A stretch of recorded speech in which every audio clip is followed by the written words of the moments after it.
Hey everyone, welcome back. Today we're looking at the Viltrox BP V150 V-mount battery pack. I'll be testing its performance, discussing its strengths and weaknesses, and showing how it powers my FX30 rig, including some pretty interesting parts I've made myself. So if you're interested, stick around. Let's get into it. First up, specs. The BP V150 offers 150 watt capacity. It is also available in 99 and 50 watt models. It has a max 16.8 volt output from its D-tap, rated at 14 amps. It has multiple ports, including dual D-tap, input-output, USB-C with PD65 bidirectional fast charging, and an older USB-A for legacy devices. And of course, we have the V-mount connector on the bottom. This battery is part of a new generation of mini V-mounts. This individual 18650 cells are getting more high capacity for their size, so we're getting bigger V-mounts in a smaller package. At just 730 grams, it's lightweight and measures 115 by 73 by 67 millimeters. Small enough to travel with, and yes, it is compliant with flight regulations.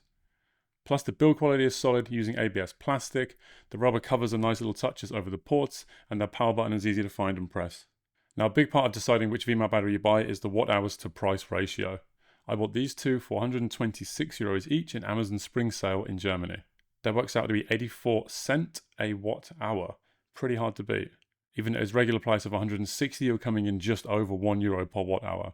So I bought these in part because of their 65 watt PD fast charging. I want to be able to easily charge these with a USB-C charger instead of having to carry around a D-tap charger everywhere. Now I run my entire rig from my V-mount ports on my self-developed V-back on my FX30, and from there I have installed two PD 65 watt outs and two stock 2.5 by 5.5 DC barrel jack connectors to power my Atomos and other accessories. I was really impressed by Caleb's model over at DSLR Video Shooter. I just personally didn't want to have the whole side taken up by 4 D-taps. I don't personally use them. I find it easy to work with DC barrel jacks. I also find them smaller to put into my own 3D prints. And of course, getting the two USB-C PD65s is awesome to charge the camera. And no dummy batteries in this house. So I've been meaning to make a dedicated video on my V-back for my FX30. There's a lot to go over and I've got a lot to talk about and a lot to explain and how I designed it and why I made it a certain way.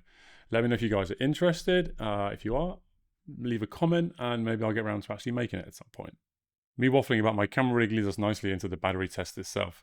My rig displays its current draw in amps, so I know exactly how much juice the camera is requiring when I record 4K 422 10-bit 140 megabits a second on my Sony FX30. Under 10 watts, which is crazy. It's really low. So that basically means this is good for 15 hours of solid recording without a screen. If I switch on the Atomos, it uses in total the rig 25 watts, so we're down to 6 hours. The Ninja is a thirsty little dog. Now let's put it to the ultimate test, its actual watt-hour performance. Using a test bench, I ran the battery flat while drawing 4 amps from it. After the test, the results were impressive. It delivered 141 watt hours. With a 1 amp draw, it would probably push over 150 watts, but the test would take 15 hours and I can't be bothered to record it. I mainly bought these two to power my Godox FB200BI panel light, which is my key light up here right now. Set to 20%, giving 40 watts of light, it'll last for over 3 hours with one single battery. Coupled that with the fact that the battery takes 2 hours to reach a full charge, I now have an indefinite power source. I can charge, use, charge, use. The LCD screen is a great touch, clearly showing battery percentage as well as draw. But here's the catch. The viewing angles aren't great. From the top, it gets hard to read. It also doesn't offer a time remaining like other premium batteries. Also, I really like the fact that it is screwed together, which makes it somewhat serviceable.